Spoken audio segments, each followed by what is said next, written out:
నమస్తే. ఎస్, నిన్న అసెంబ్లీలో జరిగిన పరిణామము ఇంకా అది రగులుతూనే ఉంటుంది. మహిళలను ఆఖరికి బయట కాదు, అసెంబ్లీలో కూడా మహిళలకు అసలు ఓ గౌరవం లేదా అంటూ నిన్న మీడియా ముందుకు వచ్చి సబితమ్మ కన్నీళ్లు పెట్టుకుంది. అయితే దీనిపైన కొంత వాళ్ళు మాట్లాడుతున్న మాటలు, వాళ్ళు ట్రోల్ చేస్తున్న అంశాలు, సో కాంగ్రెస్ పార్టీ ఈరోజు మాట్లాడుతున్న విధానము, పాత వీడియోలను తీసి ముందర పెట్టుకుంటూ ఏది ఏమైనా కూడా మహిళలని అంటే ఈ పార్టీలు మారిండ్రు. అసలు నిజంగా నిన్న చర్చ ఏమైంది? ఓవరాల్గా చూసుకుంటే చర్చ తప్పుదోవ పట్టిందా అంటే ఒక అంశం క్లారిటీగా 2014 ముందు తెలంగాణ రాష్ట్రంలో పరిస్థితులు ఎట్లా ఉండే, 2014 నుంచి ఎట్లా ఉండే, సో ఇవన్నీ ఒక లెక్క పత్రంతో సహా చెప్పుకుంటూ వస్తున్నాయి. అంటే మీరు కడుతున్న వడ్డీల గురించి కావచ్చు, చెప్తున్న తప్పుడు సమాచారం గురించి కావచ్చు, ఇచ్చిన 6 గ్యారంటీల హామీల గురించి కావచ్చు, ఇలా ఒక్కొక్క అంశము వస్తున్న నేపథ్యంలో సో ముఖ్యమంత్రి రేవంత్ రెడ్డి ప్రస్తావించిన విషయం ఏంటంటే అంటే జనరల్గా అంటాం మనము గెలికి తన్నించుకోవడం లాగా ఎందుకు నిన్న అంశాన్ని పక్కదోవ పట్టాలని మాట్లాడినరా. సో నిన్న ఆయన చెప్పిన మాట నేను అందరు మీరు విన్నారు కదా, సో అక్కలు వెనుక కూర్చున్నారు, మిమ్మల్ని మోసం చేస్తారు, ముంచుతారు అన్నారు. అయితే ఇక్కడ ఒక అసలు విషయం మర్చిపోయినారు. ఆయన నిన్న ఆ సభ శాసనసభ వేదికగా పంచుకున్న అంశము, ఎస్ నేను సబితమ్మ వల్లనే సీఎం నయ్యాననే మాటను ఆయన ఆ సభలోనే ఒప్పుకున్నాడు. సో ఏదైతే సబితమ్మ చెప్పిన మాట ఏదైతే ఉందో, నేను ఆయన మనసారా ఆహ్వానించాను, నువ్వు ఒక ఆశాకిరణం అవుతావు, నీకు భవిష్యత్తు ఉంటుంది అనేసి నేను ఆహ్వానించానని చెప్పింది. ఆ ఆహ్వానించాననే మాట వెనుక చాలా పెద్ద ప్రక్రియ జరిగింది, చాలా పెద్ద ప్రక్రియ. ఆ రోజు రేవంత్ రెడ్డి అనే వ్యక్తి కాంగ్రెస్ పార్టీలోకి రావడానికి ఎవ్వరు కూడా సస్సేమీరా ఒప్పుకోలేదు. ఒక్కసారి మనకు గతంలో 2015 ఓటుకు నోటు కేసు నుంచి గుర్తు చేసుకుంటే ఆయన పిసిసి ప్రెసిడెంట్, వర్కింగ్ ప్రెసిడెంట్, ఆ తర్వాత సీఎం వరకు అయ్యే పరిస్థితులు ఏ విధంగా ఉన్నాయి రాష్ట్రంలో అనేది ఒక్కసారి రివైండ్ చేసుకుంటే ఆయన 2018 ముందస్తు ఎలక్షన్లో ఆయన ఓడిపోవడం, దాని తర్వాత ఆయన పార్లమెంటులో గెలవడం, సో ఇవన్నీ. కానీ ఈ ముఖ్య ప్రక్రియలో అసలు కాంగ్రెస్ పార్టీకి ఆయన రావడాన్ని మిగతా ఉన్న వాళ్ళందరూ వ్యతిరేకించాలి. ఎవరెవరైతే ఈరోజు రేవంత్ రెడ్డికి సపోర్టుగా మాట్లాడుతున్న వాళ్ళందరూ కూడా మామూలుగా మాట్లాడలేదు. ఒక కోమటిరెడ్డి వెంకటరెడ్డి కావచ్చు, ఒక ఉత్తమ్ కుమార్ రెడ్డి కావచ్చు, ఇందులో కోమటిరెడ్డి బ్రదర్స్ అయితే చాలా అగ్రెసివ్గా మాట్లాడారు. ఓటుకు నోటుకు కేసులో ఒక దొంగని కావచ్చు, ఎన్ని మాటలు, క్యారెక్టర్ లేదు, మా స్టేచర్కు సరిపోడు అనేసి ఇట్లా చాలా మాట్లాడిన వైనం ఉంది. ఇలాంటి నేపథ్యంలో ఈరోజు మాత్రం పాపం మళ్ళీ సపోర్ట్, ఎందుకంటే ముఖ్యమంత్రి హోదాలో ఉన్నాడు కాబట్టి ఈరోజు సపోర్ట్ చేసుకుంటూ పోతున్నారు కాబట్టి ఆ దినం మాకు కూడా బాగా గుర్తుంది. మేము కూడా చాలా దగ్గర నుంచి చూసిన వైనం ఈరోజు మీకు గుర్తు చేస్తాము. కనీసంగా ఎవ్వరు కూడా రేవంత్ రెడ్డిని గాంధీ భవన్కి తీసుకొచ్చి కండువా కప్పే పరిస్థితి కూడా లేకుండే. అవాళ ఎట్లా కప్పించుకున్నాడు కండువా, ఆయన ఇంటి ముందు టెంట్లు వేసుకొని ఆ రోజు ఎలా నిర్వహించారు అనేది కూడా ఒక్కసారి రివైండ్ చేసుకుంటే అవన్నీ కూడా యూట్యూబ్లో వీడియోలు కనిపిస్తుంటాయి. దీని వెనక సబితమ్మ కొడుకు పాత్ర, కార్తిక్ పాత్ర ఎంత ఉందనేది వాళ్ళ గుండె మీద చేసుకుంటే తెలుస్తుంది. ఆ రోజు ఏం జరిగింది, ఆయన ఎందుకు ఇంతమంది వ్యతిరేకిస్తున్నప్పటికీ కూడా సో వీళ్ళిద్దరు మాత్రము తనని పార్టీలోకి తీసుకొచ్చారు. పార్టీలోకి తీసుకొచ్చినా కూడా సో ఆయనకు ఒక మంచి పదవి ఇప్పించాలనేసి దాని తర్వాత ఢిల్లీలో చాలా పెద్ద ఎత్తున లాబింగ్ చేశారు. సో ఒక వాయిస్ ఉంది, ఈయనకు పనికొస్తుంది, ఇప్పుడు ఆల్రెడీ కాంగ్రెస్ పార్టీ చాలా హీన స్థితిలో ఉంది, ఇలా ఉంటే కంప్లీట్గా వాష్ అవుట్ అయ్యే పరిస్థితి ఉంది అని చెప్పేసి సో అక్కడి నుంచి వర్కింగ్ ప్రెసిడెంట్ స్థానం వచ్చింది. ఆ రోజు ఆ వర్కింగ్ ప్రెసిడెంట్ స్థానం రావడానికి కూడా ఎవ్వరికి కూడా పార్టీలో ఉన్న ఎవ్వరికి కూడా ఇష్టం లేదు. అసలు రేవంత్ రెడ్డి పార్టీకి రావడమే ఇష్టం లేదు, ఇంక్లూడింగ్ పెద్దలు జానారెడ్డి గారితో సహా. ఇట్లాంటి నేపథ్యంలో సో ఇక్కడ ఈయన వరకు కూడా చాలా స్టాండర్డ్గా ఉందనుకోండి, ఎందుకంటే ఆ పార్టీలో బాగా వేయాలి, ఆ పార్టీ నుంచే పిసిసి ప్రెసిడెంట్గా ఎప్పుడైతే వర్కింగ్ ప్రెసిడెంట్ హోదా ఒకటి వచ్చిందో పిసిసి హోదా దక్కించుకోవడానికి ఆయన చేసిన ప్రయత్నాలు ఏ విధంగా ఉన్నాయి. అదొకటే కాదు, ఇటు విహెచ్ లాంటి వాళ్ళు కావచ్చు, జగ్గారెడ్డి లాంటి వాళ్ళు కావచ్చు, ఉత్తమ్ కుమార్ రెడ్డి లాంటి వాళ్ళు కావచ్చు, కోమటిరెడ్డి వెంకటరెడ్డి లాంటి వాళ్ళు కావచ్చు, చాలా సందర్భాల్లో ఫ్రస్ట్రేట్ అయిన సందర్భాలు. ఈయన ఒక టీమును పెట్టుకొని, అంటే ఈయన కూడా అట్లే చేసిండు, అంటే సీనియర్లను రెచ్చగొట్టే విధంగా ఒక కోటల్ని పెట్టుకొని, ఒక టీమును పెట్టుకొని ఎక్కడికి పోయినా రేవంత్ సీఎం అని మాట్లాడుతున్నాయి. మీరు గతంలో ఒకసారి 2018 నుంచి చూస్తే మీరు ఆయన సీఎం అయ్యేంత వరకు కూడా ఎలాంటి నినాదాలు ఉండేవి, ఆయన ఏ విధంగా ఒక క్రియేట్ చేసుకున్నాడు, ఆయన ఒక చరిష్మాను ఆయన డెవలప్ చేసుకున్నాడు ఒక ప్లాంటెడ్గా. ఈ విషయాలు నేను చెప్పడం కాదు, ఏకదమ్ మీడియా ముందుకు వచ్చి విహెచ్ చాలా సందర్భాల్లో చెప్పారు, ఎందుకు మమ్మల్ని అవమానిస్తున్నారు, ఇది మంచి పద్ధతి కాదు, కాంగ్రెస్ పార్టీలో ఇలాంటి సాంప్రదాయం లేదు, లాయలిస్టులమైన మమ్మల్ని అవమానిస్తూ ఇలా సీఎం అనేసి ఇలా ప్రసంగాలు ఇలా చేపించుకోవడం, ఈ అరుపులు కేకలు ఏంటంటే చాలా సందర్భాల్లో మాట్లాడాడు. దాని తర్వాత ఇదే వ్యతిరేకంగా జగ్గారెడ్డి మాట్లాడుతున్నప్పుడు కూడా ఇదే రేవంత్ ఒక సోషల్ మీడియా ఆయనను బండబూతులు తిట్టి ఆయన ట్రోల్ చేసిన నేపథ్యంలో ఆయన ప్రెస్ మీట్లు పెట్టి చాలా బెదిరించే ప్రయత్నం, అంటే ఇంకొకసారి నా మీద ట్రోల్ ఏం జరిగినా కూడా సహించలేదంటూ జగ్గారెడ్డి బరాబర్ ప్రెస్ మీట్ పెట్టి ఆయన కూడా కొట్లాడిండు. సో ఆయన చాలాసార్లు ఆయన వ్యతిరేకించిండు, చాలాసార్లు ఆయన పిసిసి ప్రెసిడెంట్ అయ్యే ముందు కూడా చాలాసార్లు వ్యతిరేకించిండు. సో ఇది ఒక నాణానికి ఒకవైపు. ఇంకొక వైపు ఏంటి, అసలు ఈ సబితా ఇంద్రారెడ్డి కావచ్చు, సునీతా లక్ష్మారెడ్డి కావచ్చు, డీకే అరుణ కావచ్చు, అసలు వీళ్ళు ఎందుకు బయటకు వచ్చిర్రు? చాలా వరకు ఈమె ఏముంది, ఆ రోజు ఎల్పీని విలీనం చేసే సిఎల్పీని విలీనం చేసే ప్రక్రియలో ఈమె అధికారం కోసం వచ్చిందంటూ మాట్లాడుతున్నారు. సో డీకే అన్న కూడా పదవుల కోసం, అంటే మిగతా పార్టీ అంటే ఈరోజు జరుగుతున్న ఒక చర్చనే ముందు పెడుతున్నాను, పబ్లిక్లో జరుగుతున్న చర్చనే చెప్తున్నాను, రాజకీయాల్లో జరుగుతున్న చర్చ కూడా కాదు, పబ్లిక్లో జరుగుతున్న చర్చను పెడుతున్నాను. ఈరోజు ఈ ముఖ్యమంత్రి రేవంత్ రెడ్డి, ఈరోజు ముఖ్యమంత్రి సీట్లో కూర్చున్న రేవంత్ రెడ్డి కూడా ఇదే కాంగ్రెస్ పార్టీలో పుట్టి పెరిగిన వాడు కాదు, కాంగ్రెస్ పార్టీకి లాయలిస్టు కాదు అన్న అంశాన్ని వాళ్ళ లీడర్లే ఉండబద్దలు కొట్టి చెప్పారు.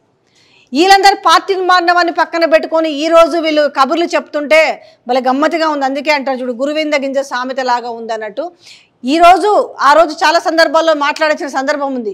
ఎందుకమ్మా మీరు బయటకు వచ్చినారు అన్నప్పుడు ఎంత ఫ్రస్ట్రేషన్ గురి చేసిరు. అసలు ఒక డీకే అర్ణన్ కావచ్చు, ఒక సునీతా లక్ష్మారెడ్డిని కావచ్చు, ఒక సబితమ్మని కావచ్చు, ఆ ఫ్రస్ట్రేషన్ వెనక కారణం వీళ్ళని ఎందుకు ఫ్రస్ట్రేషన్ గురి చేసిరో తెలుసా? వీళ్ళని బయటికి పంపించాలనే స్కెచ్ చాలా భారీ స్థాయిలో జరిగింది. ఎందుకు?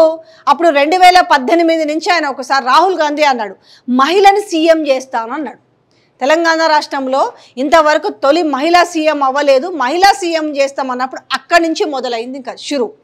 అమ్మో మహిళా సీఎం అని రాహుల్ గాంధీ ప్రకటించినాడు, పార్టీ అసలే ఉత్సాహ స్థితిలో ఉంది. అప్పుడున్న పరిస్థితి ఎట్లుంది? ఐసీయూల కంటే ఘోరమైన పరిస్థితి ఉంది, బ్రెయిన్ డెడ్ అయి ఉన్న పరిస్థితులలో నిజంగానే పార్టీ రేపు ఊపందుకుంటే మహిళను సీఎం చేస్తారా? అయితే ఈ మహిళను సీఎం అనే ఒక ప్రతిపాదన ఎప్పుడైతే తీసుకొచ్చిరో అందులో కొన్ని పేర్లు వినిపించినాయి. అందులో మొదటగా వినిపిస్తున్న చాలా సీనియర్ అయిన గీతారెడ్డి కావచ్చు, దాని తర్వాత ఫైర్ బ్రాండ్ లీడర్గా పేరున్న ఒక డీకే అర్ణమ్మ కావచ్చు, దాని తర్వాత సబితా ఇంద్రారెడ్డి కావచ్చు, ఉన్న వాళ్ళలో ఒక లిస్టు తీస్తే వీళ్ళు కనిపించినారు.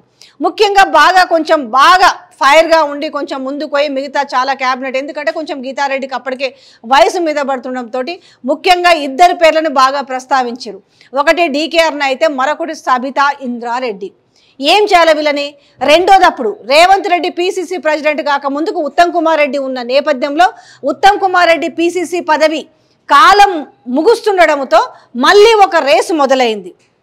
మహిళకి ఇచ్చే అవకాశాలు ఉన్నాయన్న మాట కూడా వినిపించడంతో గేమ్ స్టార్ట్ చేసిరు. ఎవరైతే మహిళలు ఇప్పుడు ఆ లిస్టులో ఉంటారో వాళ్ళని ఫస్ట్ పక్కకు తప్పించాలి. చాలా సందర్భాల్లో మనం విన్నాము, అప్పుడు డీకే అన్న పేరు బాగా వినిపించింది, ఎందుకంటే పార్టీని నడపగల సత్తా, అందులో తెలంగాణ బిడ్డ, తెలంగాణ మహిళ, చాలా దూసుకు వెళ్తుంది. అప్పటికి కూడా ఉన్న ముఖ్యమంత్రికి చాలా కౌంటర్గా మాట్లాడుతున్న నేపథ్యంలో డీకే అన్న పేరు కూడా పరిశీలనలోకి వచ్చింది, కానీ నాయకులు ఎవరు దాన్ని ముందల పండియలేదు. ఓ సందర్భంలో నేను కూడా తనతో ప్రస్తావించినప్పుడు, ఎందుకండి మేడం బయటకు వచ్చారంటే, విజయ అక్కడ అసలు పొందనిచ్చిరు, పొమ్మన లేక పొగ ఎట్లా పెట్టిరో, లేకపోతే అన్నేళ్ళు ఉన్న పార్టీలో నుంచి ఎందుకు బయటకు వస్తామనే విషయాన్ని డీకే అన్న కూడా చెప్పింది. అన్నీ మంచిగా ఉన్న చోటుని పార్టీని వదిలి ఎందుకు బయటకు వస్తారు? ఆమె అధికారంలో ఉన్న ఇక్కడ అధికారంలో ఉన్న పార్టీకి అయితే డీకే అన్న పోలేదు కదా. ఈరోజు మీరు సబితా ఇంద్రారెడ్డిని పదవి కోసం పోయిందని మాట్లాడుతున్నారు కదా, మరి డీకే అన్నం అయితే ఆ రోజు ఇక్కడ బీజేపీ పార్టీ అధికారంలో ఉందా? ఎందుకు పోయింది? దీని దగ్గర సమాధానం ఉంటే చెప్పాలి. ఆమెను పిసిసి ప్రెసిడెంట్ కాకుండా ఎన్ని లాబీయింగ్లు చేసిరు, ఎన్ని కుట్రలు చేసిరు, ఎన్ని చీప్ పాలిట్రిక్స్ చేసిరు అనే విషయాన్ని ఒక్కసారి గుర్తు చేసుకుంటే అందరికీ అర్థమవుతుంది.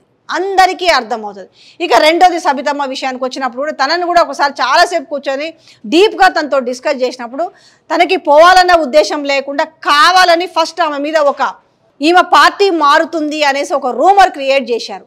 వీళ్ళు ఏం చేశారు, రూమర్ క్రియేట్ చేసి ఎవరైతే పెద్దలు నేను అసెంబ్లీలో మాట్లాడి గొంతు చించుకొని మాట్లాడుతున్న వ్యక్తులు ఎవరైతే ఉన్నారో వాళ్ళ ఇంటికి వైరు, ఇట్లా వస్తున్నాయి ఈ వార్తలు అనేసి ఏదో వైరు, అట్లా ఏదో పోవాలని కంటి తుడిపి చర్యగా పోయిరట.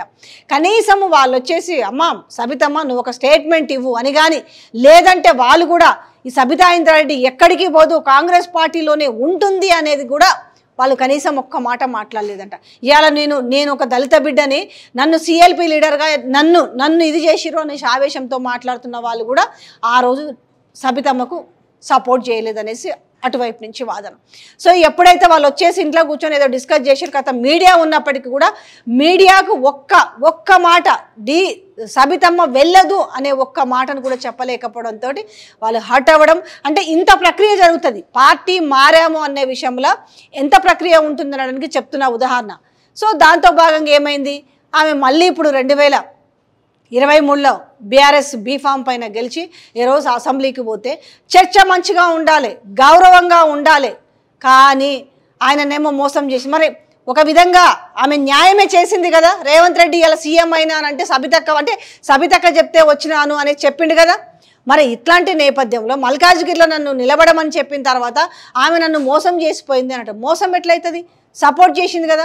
ఇవాళ నీకు సబితా ఇంద్రారెడ్డి తీసుకున్న ఒక డెసిషను, నిన్ను పార్టీలోకి ఆహ్వానించి పార్టీలో కూర్చోబెట్టినందుకు ఇవాళ సీఎం సీట్లో అయితే ఉన్నావు కదా, దానికి ఒక మహిళ కారణం కదా. అంటే ఈ విషయాన్ని ఎట్లా మర్చిపోయారు అనేసి తెలంగాణలో ఉన్న మహిళలు గుర్తు చేస్తున్న మాట చెప్తున్నా.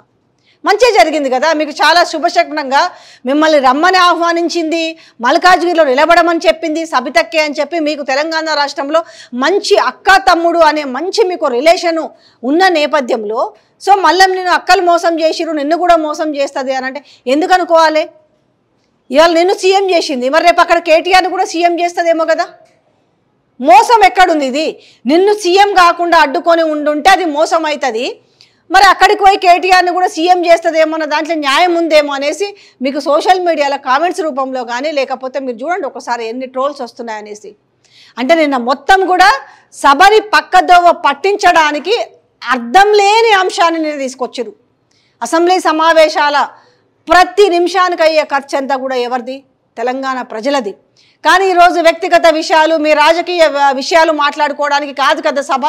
డెవలప్మెంట్ ఏంది, బడ్జెట్ ఏంది, ఈరోజు ఏదైతే రుణమాఫీ ఉందో ఆ రుణమాఫీ పైన నేను చర్చ జరిగింది. మీరు పెట్టిన బడ్జెట్, మీరు మొదటి దఫాలో పెట్టిన దాంట్లో ₹1,00,000 రుణమాఫీకే, లక్షలోపు రుణమాఫీకే 19,000 కోట్లు అవసరమైతే మీరు పెట్టింది 6,098 కోట్లు. సో రెండో విడత ఏంది, మూడో విడత ఏంది, మీరు ఒక్క విడత అని చెప్పి ఏకకాలంలోనే చెప్పి 3 విడతలుగా చేస్తున్నారు కదా. 31,000 కోట్లు మాత్రమే పెట్టిరు. ఈరోజు చాలా మందికి, లక్షల మందికి దూరం అవుతున్నారు రుణమాఫీ అనే చర్చ జరిగిందా? గురుకులాల్లో దీనస్థితి చర్చ జరిగిందా? సాంఘిక సంక్షేమ హాస్టల్లో భోజనాలు, అందులో బలులు పందుకొక్కులు ఎలకలు ఈతలు కొడుతున్న వైనాన్ని గుర్తు చేసిరా? అంటే పాయింట్ టు పాయింట్ బయటకు వస్తున్న నేపథ్యంలో నిన్న ఆ మాట అవసరం ఏముంది అసలు? ఎవరికి కావాలి, తెలంగాణ ప్రజలకు అవసరమా? నిన్న అసెంబ్లీ సాక్షిగా మీ వెనక కూర్చున్న అక్కలు మిమ్మల్ని మోసం చేస్తారు, బతుకు జూబ్లీ బస్ స్టాండ్ అనే మాట మాట్లాడారు. అంటే అసలు ఆ చర్చ దేనికి అవసరం నిన్న? అంటే ఒక టాపిక్ను డైవర్ట్ చేయడానికి, దానిపైన మళ్ళీ పూర్తి డిస్కషన్ జరగకుండా, మళ్ళీ మాట్లాడడానికి ఆమెకు అవకాశం ఇవ్వకుండా మైక్ కట్ చేసి నేను మళ్ళీ పోతున్నా, నేను మళ్ళీ వచ్చి మాట్లాడతా, గవర్నర్ని నేను రిసీవ్ చేసుకొని రాజ్భవన్లో దించేసి నేను మళ్ళీ వస్తా అని చెప్పడము. మైక్ కూడా ఇవ్వాలి కదా. తను ఇంకేం సమాధానం చెప్పింది, తమ్మి నిన్ను సీఎం చేసినా రేపు మరి కేటీఆర్ని కూడా సీఎం చేస్తా అనే మాట ఆమె చెప్తుండే కదా.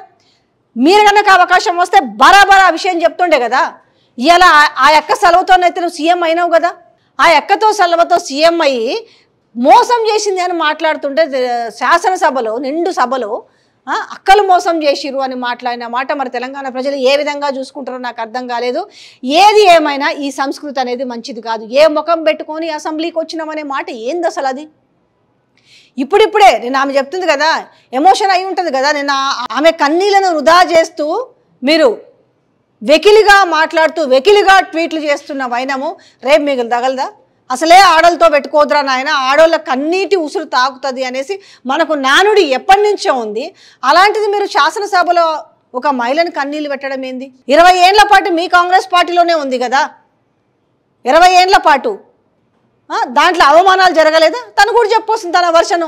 ఉన్న దాంట్లో ఇంకొకరిని పట్టుకొచ్చి ముందులో ఒక ముగ్గురికి మీరు సపోర్ట్ చేసినట్టుగా ఉండి, ఆ తర్వాత కొండా విశ్వేశ్వరరెడ్డి తీసుకొచ్చి కంప్లీట్గా ఈ ముగ్గురికి హ్యాండ్ ఇచ్చి, ఆ ముగ్గురు సీనియర్ లీడర్కి హ్యాండ్ ఇచ్చి, దాని తర్వాత కొండా విశ్వేశ్వరరెడ్డి వైపు పోయి ఉన్న కాన్స్టిట్యున్సీలో ఇంకొకరిని తెచ్చి కుంపటిగా పెట్టేసి, సో 2014లో టికెట్ అడిగితే మేము 2 టికెట్లు ఇవ్వమని చెప్పి 2014లో సో ఎమ్మెల్యే టికెట్ ఇవ్వకపోగా కొడుకుకు మాత్రం ఎంపీ టికెట్ ఇచ్చి, సో ఈ సూత్రం అందరికీ వర్తించాలి కదా. అప్పుడు అంటే ఏదైనా కూడా తెలంగాణ ప్రజలకు తెలవాలంటే కూడా ఒక్కొక్క పాయింట్ బయటకు తీస్తే అర్థమవుతుంది. ఏదైనా కూడా డిస్కషన్ డీప్గా జరిగితే అర్థమవుతుంది. 14లో సబితమ్మకు టికెట్ ఇవ్వలేదు, మరి ఇదే 14లో కుటుంబంలో ఇద్దరిద్దరికి టికెట్లు రాలేదా? సేమ్ మళ్ళీ 18 ఇదే రిపీట్ చేసిరు కదా. ఓన్లీ ఎమ్మెల్యే సీట్ ఇచ్చిన, ఎంపీ సీట్ అడిగితే ఇవ్వలేదు కదా. అక్కడి నుంచి తెచ్చుకున్న కొండా విశ్వేశ్వరరెడ్డికి టికెట్ ఇచ్చారు కదా. సరే గెలవలేదు వేరే విషయం అనుకోండి, సబితమ్మ గెలిచింది అదొక వేరే విషయం అనుకోండి. అంటే అంటే మీరు పంపించాలనుకుంటే ఏ విధంగా ఉంటుందనే దానికి ఒక ఉదాహరణ కూడా ఉంది కదా. ఇక పార్టీలు మారిన రెండోది, ఇప్పుడు పాపం ఆయనకు అమెరికా టూర్ కూడా చాలా భయం పట్టుకుంది. ఇప్పుడు అందరిని ఇప్పుడు ఎప్పుడైతే ఒక ఎమ్మెల్యే మళ్ళీ గెట్ బ్యాక్ టు హోమ్ అని వచ్చాడు కదా, తన సొంత కూటికి అన్నట్టుగా వచ్చిన ఎమ్మెల్యే, మిగతా వాళ్ళు కూడా ఈ యాంటీ డిఫెక్షన్లా వర్తిస్తుంది, అనర్హత వేటు పడుతుంది కాబట్టి ఇంకో 3-4 దారిలో ఉన్నారనేసి రేపు, ఎందుకంటే నిన్న ఒక వ్యక్తి కాంగ్రెస్ పార్టీలోకి పోయి మళ్ళీ తిరిగి వచ్చిందంటే ఎంత కిక్ ఉంటుంది తెలుసా? బై ఎలక్షన్లో గెలిచినా కూడా అంత కిక్ ఉండదేమో. అంటే నాకు తెలిసి అక్కడ జరుగుండదు, అట్లా జరిగింది కదా. మిగతా వాళ్ళు కూడా ఆ దారిలో ఉన్నారు. మరో 4 అనేసరికి మళ్ళీ ఇంటింటికి పోయి భయపెడుతున్నారో, బెదిరిస్తున్నారో, బామాలుతున్నారో, కాలు పట్టుకుంటున్నారో, ఏళ్ళు పట్టుకుంటున్నారో, పోదురా నాయన నా సీటు కాపాడుకోలేదు. ఎందుకంటే బీఆర్ఎస్ బలం పెరిగితే సీఎం కుర్చీకి ఇక్కడ ఎవరైతే కూర్చున్నారో వాళ్ళకు ప్రమాదం పొంచి ఉంది కాబట్టి, సో ఇప్పుడు వాళ్ళ ఎమ్మెల్యేలను కాపాడుకోవడం ఒకటైతే ఉన్న ఎమ్మెల్యేలను కాపాడుకోవడం కూడా ఒక టాస్క్ అయింది వచ్చిన వాళ్ళని. ఇవన్నీ కూడా పక్క దోవ పట్టించాలి.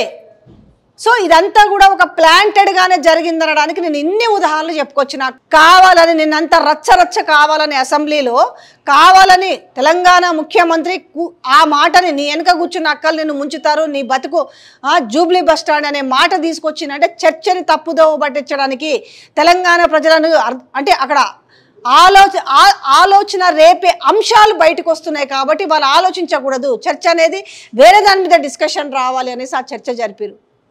కానీ ఈరోజు మనది కావచ్చు, రేపు ఇంకొకరిది ఉంటుంది డెఫినెట్గా. ఇది అందరికీ తెలుసు, చదువుకున్న సామెతలు మాకంటే మీకు బాగా తెలుసు. ఏది ఏమైనా ఏ పార్టీలు అధికారంలో ఉన్నది, బీఆర్ఎస్ కావచ్చు, బీజేపీ కావచ్చు, టీడీపీ కావచ్చు, లేదంటే బీఆర్ఎస్ కావచ్చు, అది ఏ రాష్ట్రమైనా ఏ పార్టీ అయినా మహిళలని అవమానానికి గురి చేయడం అనేది మాత్రం అది కరెక్ట్ అయిన విషయం కాదు. ఈరోజు వీళ్ళకి జరగవచ్చు, రేపు అందులో ఉన్న సీతక్కకు కూడా జరగవచ్చు కదా. సీతక్క కూడా మాట్లాడుతుంది కదా, నువ్వు మోసం చేసిపోలేదా ఆయనని ఎంపీ టికెట్ అని చెప్పేసి కూసబెట్టి నువ్వు మోసం చేసిపోయినావని మాట్లాడుతుంది. కానీ ఇవాళ మీ తమ్ముడు, మీ అన్న అవుతాడో మరి తమ్ముడు అవుతాడో, కానీ ఇవాళ న్యాయమే జరిగింది కదా.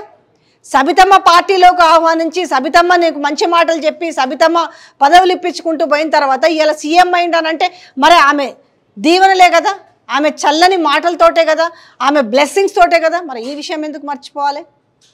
ఆమెకు మైక్ ఇచ్చుంటే ఒక మాట అయితే చెప్పి, తమ్మి నిన్ను చేసినా రేపు అక్కలన్నావు కాబట్టి ఈ తమ్ముడిని కూడా సీఎం చేస్తానే మాట మాత్రం బరాబర్ చెప్పేది. ఇలా అవకాశం వస్తే మేబీ చెప్తుందేమో కూడా తెలియదు.